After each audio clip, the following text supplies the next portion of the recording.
All right, guys. So, Hell coming to you with another video. So, I was thinking, and we're having Juma right now. Today is Juma Friday. For those who may not be familiar with this day, this is the day of prayer, communal prayer that the Muslim does. He stops what he's doing and he goes to the mosque and he prays and listens to the sermon while he's praying. So the thing is this really dawned on me. Okay, and I was like, damn. Like, what the hell? Like, damn. Like, I was like, shit. But let me just give you a warning that this may be a long video. This may be a very, very long video, okay? I'm telling you, it may be a long video, okay? But what I realize is that the reason why the people like Charlie Kirk, the people like Donald Trump, the people like Joe Biden, the people like that, the reason why I want to say the Anglo nationalists, I want to say the Tommy Robinsons of the world, and I'll go as far as to say even some of the guests that which you can call it, that Myron on Fresh and Fit have had as well, including Charleston White. The reason why they hate Islam, right? I'm going to break everything down, okay? This is the reason why, for example, the Pan-African hates Islam. This is why the pro-black hates Islam. This is why the Anglo-nationalist hates Islam. This is why the far-right Western European hates Islam. And I'll go as far as to say that this is why the monarchy, certain monarchies, including the Saudi monarchy, hate orthodox, by the book, traditional, classic Islam. The thing is about traditional classical Islam, it's timeless, and it also can adjust itself to any given circumstances that it finds itself in, because we have a system of jurisprudence to help us find our way, to help us sort ourselves out, right? This is why it's so good. And I'm not saying this in the sense that, okay, you go somewhere, you go to a new country, and then you all of a sudden you don't need to pray anymore. No, that's not what I'm saying. I'm not saying that in that way. I'm not by any means suggesting that the rules change when you find yourself in a new circumstance or something like that. What happens is the rules are adjusted, and they are adapted to that circumstance that you find yourself in. You know what I mean? So the reason why, I'm going to give some of the reasons why that the collective West, and I'm just going to use that as an umbrella term. I'm gonna use the collective West to mean the far right Western European, just the far right European in general, the Pan-Africanists, the pro-black nationalists, the Hotep, and things like that. I'm gonna tell you why, like, they hate Islam. From my experience living in Tatarstan in Russia, I'm gonna tell you why there's a dislike, there's a disdain for Islam. Let me tell you why. Now, first and foremost, Islam makes you a transnational individual because here's the thing. Because of jurisprudence, because scholars hold the view that if you are not doing dawah in a non-Muslim country, especially when that Muslim country is actually harming Muslims, actually sending weapons to harm Muslims, you know, making things horrible for Muslims, then you are in obligation to leave. You are obligated to make hijrah, okay? That's what they say. And this is only coming, though, however, when you are not making dawah. This is the only reason why this is that, you know, that they have this, because you're not doing dawah. So they're like, okay, well, if you're not doing dawah, then there's no point in you staying. And the thing is, if you do stay, the powers that be, unfortunately, the force is so big against you that you really can't, how should I say, you really can't, you're really fighting a losing battle to establish Islam or establish a fluid, smooth, good Muslim community. You're fighting a losing battle. You know what I mean? So this is why you have to leave. So let's just say you leave to a Muslim country, okay? You leave to the Muslim country, what you do is you go in the mosque, right? You do your prayers, and you know, the local is going to see, okay, well, obviously this guy may not be from around here, so let me talk to him, let me pick his brain, let me see what's going on here. And with that, you build a network of people, and then that network, all of a sudden, you feel you're in the mix. All of a sudden, you're in the mix. All of a sudden, you made that transition. And yeah, the transition is going to be hard sometime. But because you have your 5 daily prayers, because you have, you know, your super obligatory deeds that you can do. Some of us, like myself, do adhkars, which are very good. Yes, I will say they're very good. And you have these things, right? You have these things. So you make the adjustments. So you can go, for example, you being a Muslim, you go to, and even when, I want to also throw in, even when the country, quote unquote, is not a Muslim country, but has like a significant Muslim population where they're not doing tyranny on Muslims, then you can go there too. And hence, that's what I did. I moved to Russia, and I went to a Muslim majority area, which I thought would be good for me, and that is in Tatarstan, you know, which is Kazan. And the reason why I chose it over Moscow is because obviously the price point is good, but also because of the Muslim history here. You know, this place used to be part of, you know, what they called the Golden Horde. And then the Golden Horde became Muslim under, I think it was one of Genghis Khan's grandsons. And now the thing is about this too, is, I mean, you see it. You see it in, you know, walking the streets. I mean, pretty much every shop that you go to mostly is halal. Like, I would say a good 90% of the places you go are halal food, basically. So you see these things happening, right? You see these things going on. You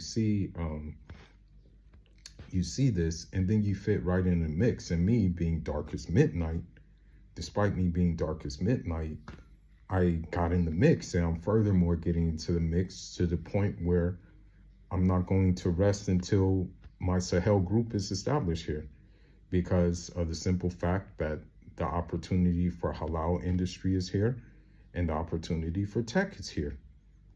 What do we specialize in?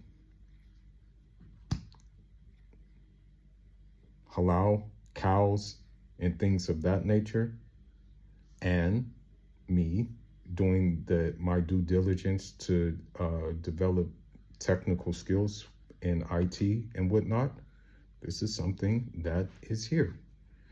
And since most of the markets left because of the hatred of the West here, it leaves opportunity.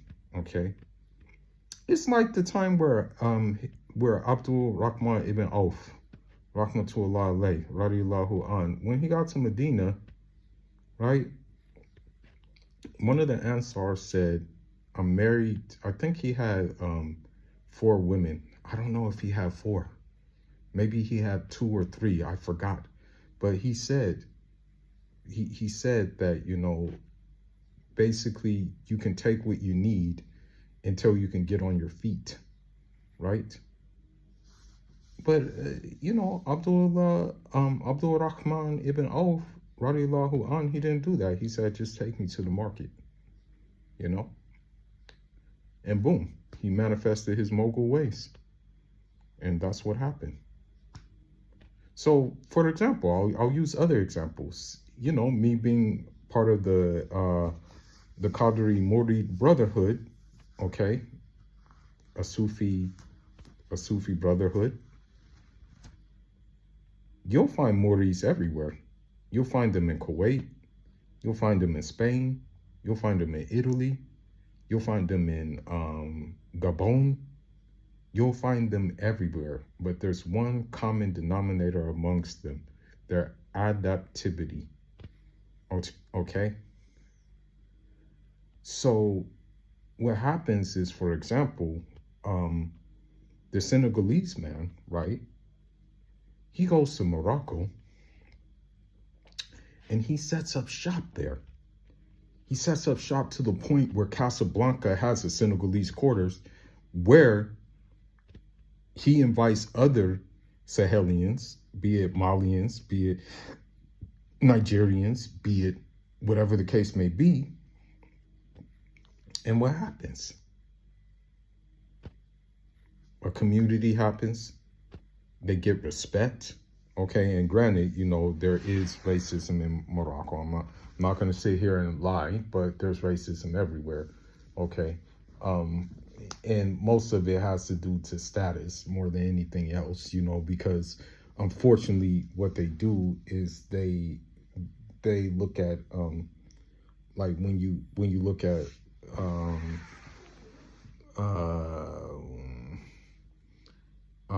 the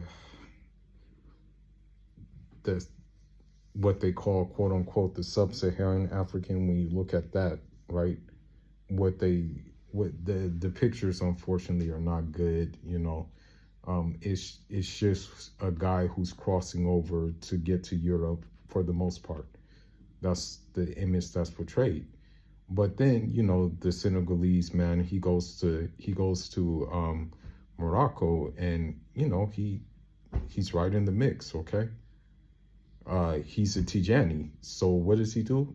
He links up with other Tijanis. He links up with Moroccan Tijanis, basically, right? The same with the Nigerian man. You know, he's the Muslim Nigerian man. He links up with other, you know, Senegalese, and then he links up with the other Moroccan Tijanis, and they share what in common? The fact that they're Tijanis. But the unifying factor over that, the Tijani, is the fact that they're Muslims, right? The fact that they're Muslims. That's why the Nigerian man, he can go to Mauritania, study, fit right in, marry a local woman, right? He can marry a local woman, no problem. He does that, right? But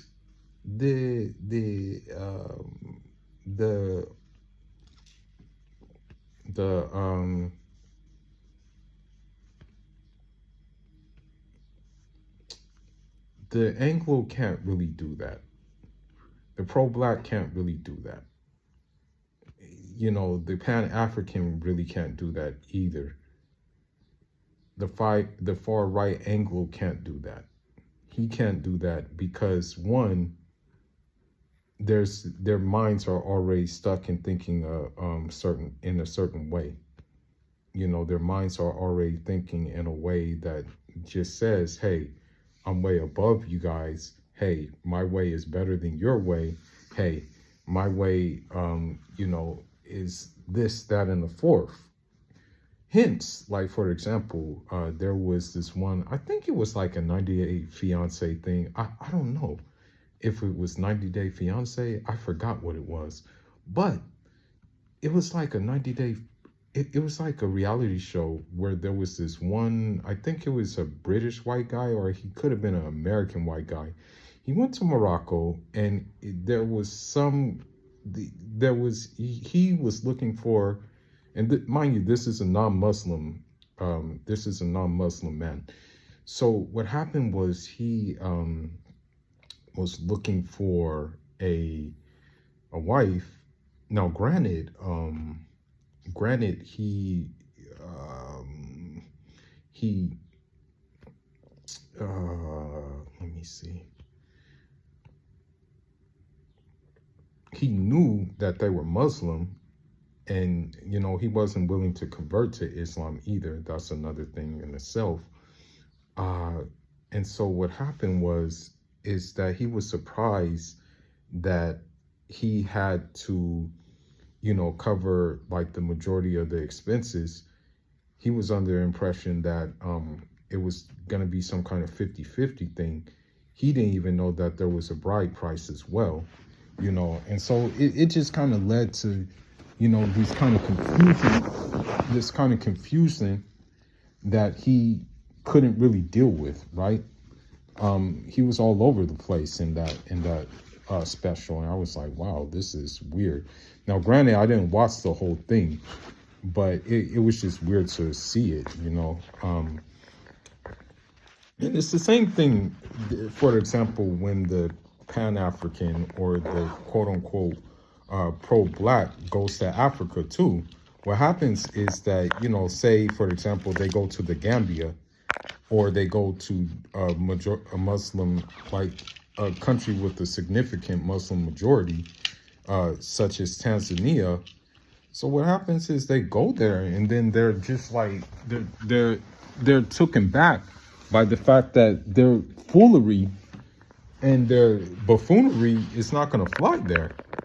And they say that these people are backwards and stuff like that, but I mean, the thing is, for example, here in Russia, I mean, I see more families than I've ever seen in the United States, and I've seen the thing is the women outnumber the men here. So what happens is that just you see this dynamic where matrimonies are happening and everything like that, and people are really, they're even starting having relationships younger, really, and I'm surprised to see this dynamic. Whereas like in the West, where despite the fact that women outnumber men, the women, they want like a very few men. They just want like a very, very meager amount of men. That's the difference. Whereas like here or in a Muslim country, or predominantly Muslim country, you can find, you can usually find a spouse and stuff like that. I'm not going to get into me in terms of my, what about a spouse for myself, because let's just put it this way, like, chances are I'll probably end up having 3 wives. Let's just put it this way, and I'll just leave it at that. I'm just going to keep it clear cut and dry with that. Now, another reason why they do not like Islam too, I'm gonna tell you, the other reason why they don't like it, and I'll probably end the video with this one, and I'll probably make a part 2 of this as well. The reason why they don't like Islam as well is that the the militant aspect to Islam, the Islam that allow the Islamic aspects that align with social justice, that align with egalitarianism, yes, egalitarianism, and the aspects that align with, um, you know, being judged off of your deeds and your actions and not being judged by how you look. So a few examples of this will be, for example, the Torodo Revolution that took place in what we know as Futa Toro.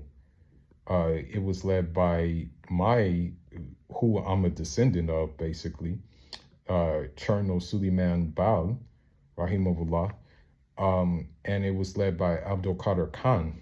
So what was happening was the British and the French, they were kidnapping slaves there. What happened is that, Suleiman Bal, no, it was Abdul Qadir Khan. He basically said that, if you come to this land and you kidnap slaves, we will delete you. There's no slaves on set and for sale here. If you come mess with us, you will be deleted. That's the thing, So not only did Cherno Suleiman Bal and Abdul Qadir fight them, the French, in this matter, but they also fought the Moors, or the quote unquote Moroccan / Mauritanian Arabs, who were kidnapping and enslaving Black Muslims.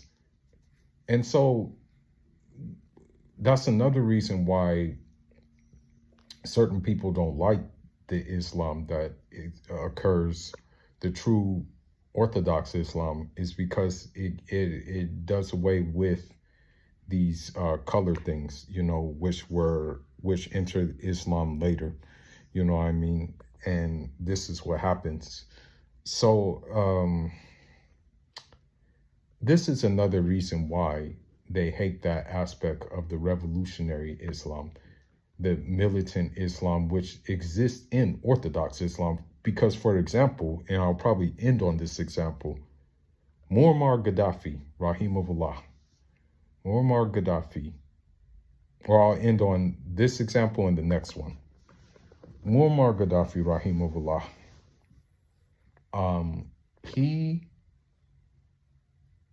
Islam was the backbone of things that he did, It was the backbone of his, because he calls his place he called it the Libyan Arab Socialist Jamhuriya. That's what he called it, the Great Libyan Arab Socialist Jamhuriya, And it's ironic that under him, Black people were doing just fine, in Libya, because you had a lot of Black tribes and what have you. So, for example, one of my uncles, he went to Libya. He studied there for military training. So Gaddafi, or I think it was one of the instructors, were so impressed by him that he said, you know what, you might as well just get a Libyan passport and just go ahead and just help us out, basically. And so that's what he did. But then he left once Gaddafi, fell. But the fact that he's jet black, okay, darker than me, and granted, I'm pretty damn dark, okay? The fact that he was able to do that shows you that, they looked at his action, they looked at his knowledge, they looked at that. The Anglo, the Pan-African and the pro-Black, the only thing they're looking at is your color, on how they measure you. They're not looking at your action. They're looking at your color they're using your color as a measuring stick and not your actions. So as a closing statement, and this is what I noticed. This is what I noticed that these Pan-Africanists, that these pro-wax do. While I acknowledge the good work that Ibrahim Traore is doing, they over-exaggerate about him. They make things up about him that are not even true, okay? They glaze this man so much. But guess what?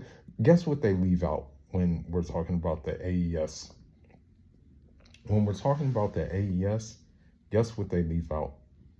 They leave out the fact that they are all Muslim and that they are from majority Muslim countries. So when you talk about Assimi Goita, who they don't talk about, unfortunately, who spearheaded the whole thing. He's the first one that had a coup in Mali. He's the first one.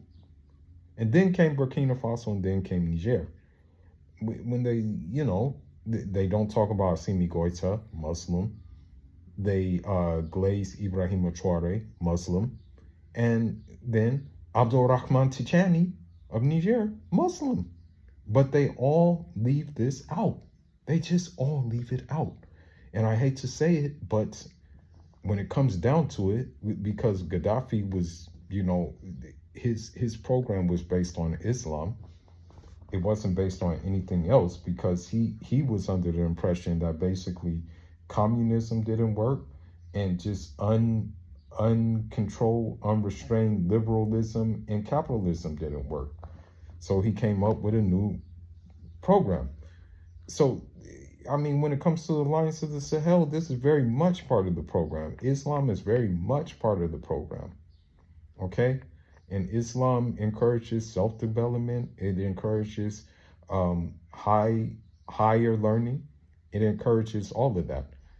And the reason why it does is because, for example, a Muslim knows he can't go to a place, a foreign land, without, he can't, for example, he can't impose Arabic on a foreign land. You know, in this time and age, maybe back during the Islamic conquest, but even then they didn't impose Arabic on Iran. They still speak Farsi. They didn't impose Arabic on Turkmenistan or these places. They still speak their local dialects. They didn't impose Arabic on, you know, the Sahel, because largely they came through trade, but people still speak Fulfulde, Jula, Hausa, and the like thereof. So the Muslim knew he had to learn the language, the local language. The difference is the Englishman, the Frenchman, the pro-Black, or the Pan-African does not do his due diligence to learn the language. But me, I'll end by saying, Ya gavaru pa-ruski, ya luplu kazan. Okay? I'll also say, Ya fulani. Okay? I'll also say, Lais Mali. I have to do my due diligence to learn the language. This is something that they're not willing to do, but this is something that a Muslim is willing to do. I'll be back with part 2. That's all I got for now, guys. Part 2 will probably cover the gender relations and other things. But Sahel signing out. Injara.